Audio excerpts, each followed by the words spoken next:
Irene of Athens, the crimson stain of Byzantium. The whispers started soft, like silken thread, unraveling Constantine, the boyish head that wore the crown, a weight he couldn't bear. I saw the fissures forming everywhere. He lacked the steel, the cunning, brutal grace, to rule an empire teetering in space, between barbaric hordes and papal greed. He sowed not loyalty, but bitter seed. And I, his mother, Irene, watched him stray from duty's path, day after weary day. I saw the knives sharpen in the dark, the hungry wolves preparing for the lark. And something stirred within me, cold and deep, a mother's love, a kingdom I must keep, from falling prey to chaos, ruin, blight. I told myself I acted in the light. He loved a woman, that much was his crime, a commoner, a flower out of time.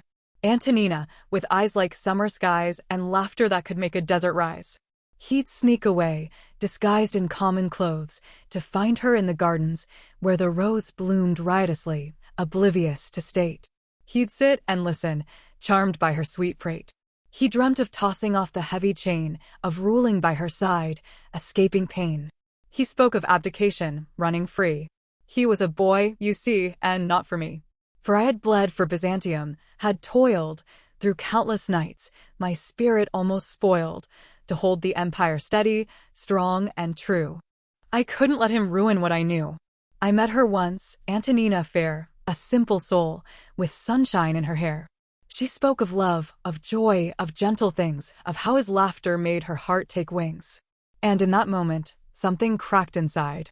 I saw the happiness that he denied himself and all the people he should lead. A selfish choice, driven by a weed of passion, blinding him to what was right. He'd trade an empire for her fleeting light. And suddenly a vision took its hold of what I must do, brave and fiercely bold. The council met, their faces etched with dread, their whispered fears, like poison in my head. They plotted treason, spoke of foreign powers, of Constantine's incompetence, long hours spent in pursuit of pleasure, games, and ease. They begged me, pleaded, brought me to my knees, to save the empire from impending doom. I rose, a statue sculpted in the gloom. I saw the opportunity rise before, a chance to seize the power and implore the heavens for forgiveness, for the sin I knew I must commit to truly win. The palace guards, so long within my sway, obeyed my words that fateful, shadowed day. They seized the boy, defenseless in his sleep, and dragged him, struggling, from the castle keep. I watched them go, my heart a frozen stone. My purpose burned, relentless and alone. The deed was done, a crimson stain was cast upon my soul, a shadow holding fast. His eyes extinguished in that brutal hour. A broken promise, robbed of all its power. They say he died soon after, whispers fly of fevered nights, beneath a starless sky. I never confirmed it, never denied. A secret buried deep, where truth has died. Empress I reigned, alone upon the throne, my name a legend, carved in blood and stone. The first of women, holding empire's reins. But haunted always by the echoing pains of that one choice, that sacrifice I made. For Byzantium, a price I sadly paid. The whispers followed, accusations flew, a murderess, they cried, her hands imbued with royal blood, a tyrant on the throne. I ruled with iron will and stood alone. Years passed like shadows, fleeting, cold, and grim. I built new churches, silenced every hymn of opposition, strengthened every wall. But in my heart, a constant sorrow's thrall. I saw his face in every passing breeze, his laughter echoed through the ancient trees. Antonina, vanished like a summer dream, a constant reminder of what might have been. One night I dreamt I walked through sunlit glades and saw him there, among the whispering shades. He smiled at me, a gentle, forgiving grace, his blinded eyes no longer held disgrace. "Mother," he said, his voice a mournful plea, "why did you do it? Was it truly me?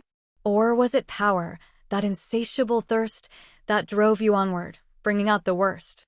I woke in terror, bathed in icy sweat, the weight of guilt, a heavy coronet. and knew the truth, that I had lost my way, that love of power had led me astray. In exile now, upon a distant shore, I watch the waves crash forevermore. The empire thrives, or so the stories say. But what's the point when joy has flown away? The crimson stain remains, a lasting mark upon my soul, extinguished in the dark. I pray for peace, for solace, for release from this unending torment, and find peace. For in the end, the crown is naught but ash compared to love, a flicker than a flash. And I, Irene, Empress of the East, am left with nothing but a hollow feast. Perhaps, one day, historians will debate my motives, actions, sealed by cruelest fate. But I know now, standing at life's long end, that love, not power, is the truest friend. And Constantine, my son, forever lost, remains the highest, most unbearable cost. The crimson stain of Byzantium remains, a testament to folly and to pains.